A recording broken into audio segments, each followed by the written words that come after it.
So we're just going to kick off with first trading day of the week with the market sentiment from Africa, where we see major equities were mostly positive at intraday. Nigeria's NGX all-share index was up 0.35% at intraday, still holding on to 104,000 points there. And early flyers, we've seen early flyers, and this is probably based on, companies filing in their audited and unaudited earnings reports. And I can say so far, so good. Now we're looking at South Africa now. On the flip side, it was flat at intraday, 0.0%. Now let's look at Egypt, shall we? Let's see how the EGX 30 fared at intraday. It was up 0.34%. We've also seen that news coming from the IMF on Thursday that has agreed with Egypt on the key policy components of an economic reform program. And this is further sign that a final deal to increase the country's $3 billion loan is nearing completion.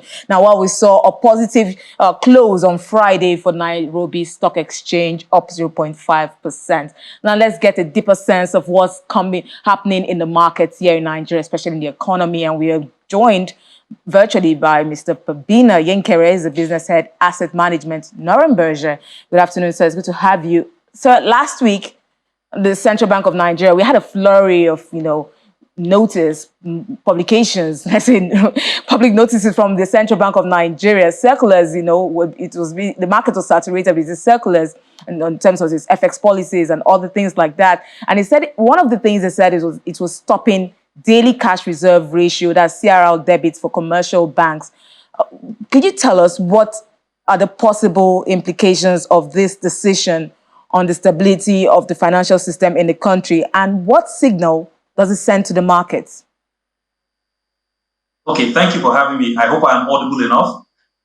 Yes, great. So if we cast our mind back, the CBN under the previous regime, under the regime of the previous Governor Emefiele, had to deploy a lot of unorthodox unorthodox monetary policy measures to deal with the issues that Nigeria was facing at that time, particularly driven by COVID and the post-COVID years and the prior FX challenges that we've had earlier than that. We had to deploy a lot of unorthodox monetary policy. Part of this unorthodox monetary policy involve the CRR debits, discretionary CRR debits that we've seen happening with banks. One of the complaints from banks with regard to these daily CRR debits was that it affected their ability to be able to lend, basically.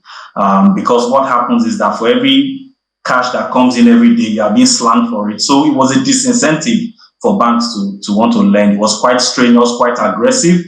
Many banks were reporting effective CRR debit rates that were far higher than the minimum 32.5% that the CBN has set.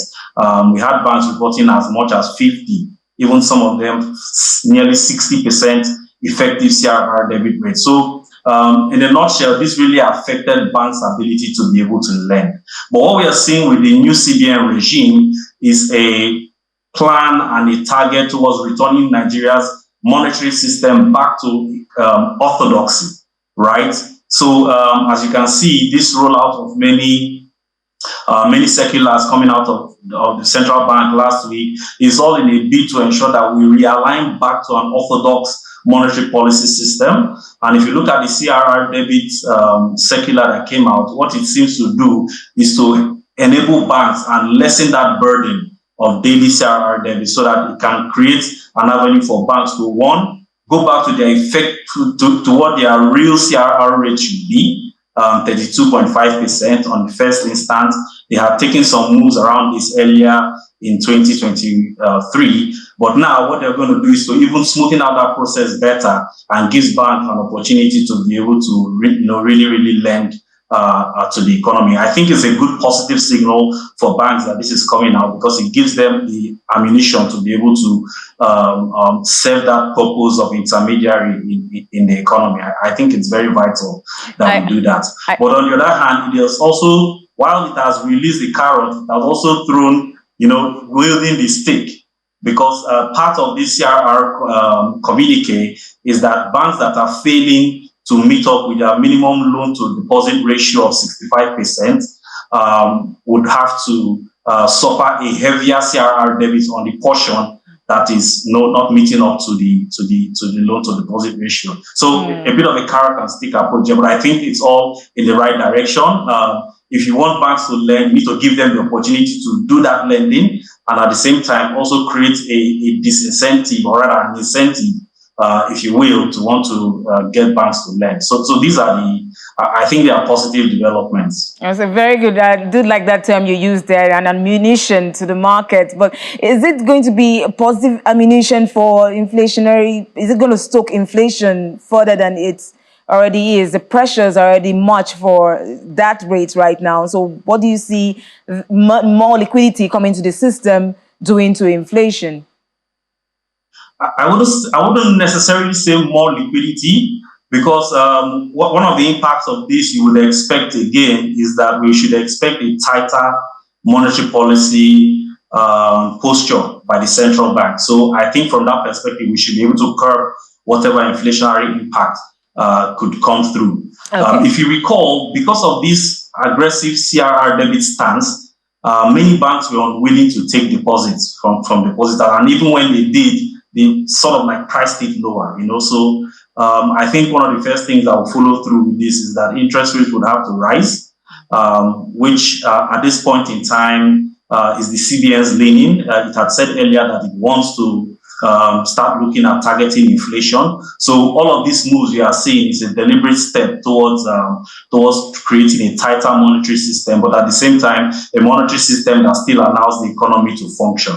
But I don't think inflation would be the main concern at this point. If anything, it helps to even fight inflation, because if you have a tighter system, it means less naira in the system, which is a good way to fight inflation. With higher rates. I was going to talk about the impact that would have on the interest rate, but you mentioned that it's going to go higher, which is a good thing for the markets. But let's look at some of the stories that are coming through the weekend. We see credit ratings company, S&P Global, has affirmed Nigeria's credit outlook. I think it's bouncing off the fact that the CBN had some incredible policies. Well, you said that is in a positive direction, which is one of the reasons they cited. And it said our outlook will remain stable in 2024. But the short-term foreign and local currency sovereign credit worthiness is still at B-, while the long-term, that's the national ratings, is pegged at BBB. And we do know that it's not. Even though its investment grade is still the bottom tier of that, the site is still saying investors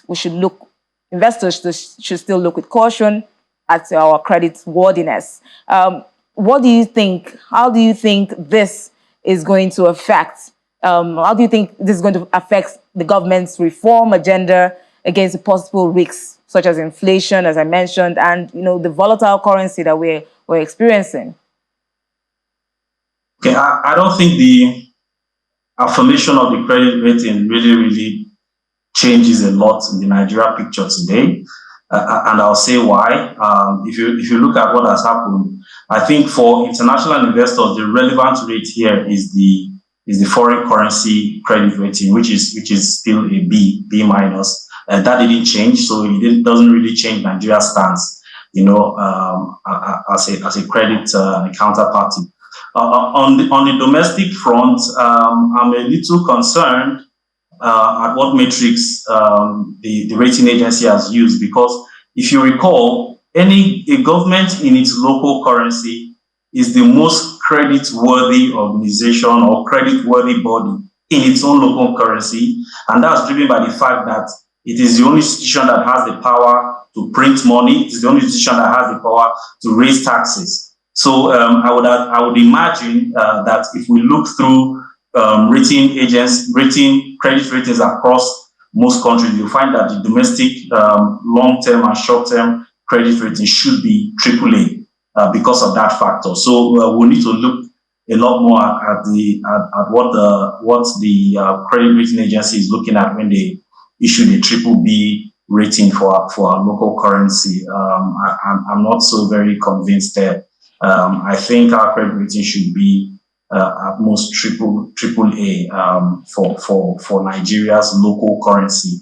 Like I mentioned before, the government is the only party that can do those things to deal with how it repays its debt, basically in the local economy. So I guess that's how I'd like to leave it there. But from the terms of how it affects our overall reforms, how it affects our overall view to attract investors, I don't think anything has changed.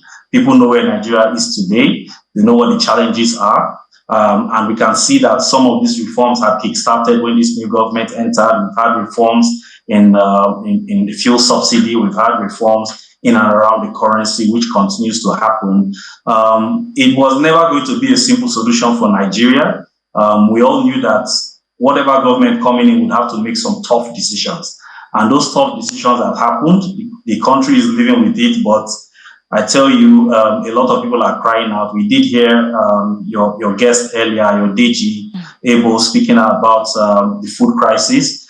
We should expect to see a lot more agitation towards the cost of living. So the government really needs to do something quickly to address the economic situation in Nigeria. But it was never going to be a short-term fix. Long-term solutions are needed. We need to see more deliberate steps by the government to really boost production. I think that's one of the areas we really need to focus on, boosting local production, because that's how you get economies going. Okay. So tough road for us as economy, okay. But I think we've taken the first two important steps, which is relieving the government of this burden of subsidy and trying to position the country as an investment-friendly and investment willing country or haven, if you put it that way. Thank you so much, Mr. Pabina Yinkere, Business Head, Asset Management, Orange Berger, for sharing your insights on Business Incorporated. Thank you for having me.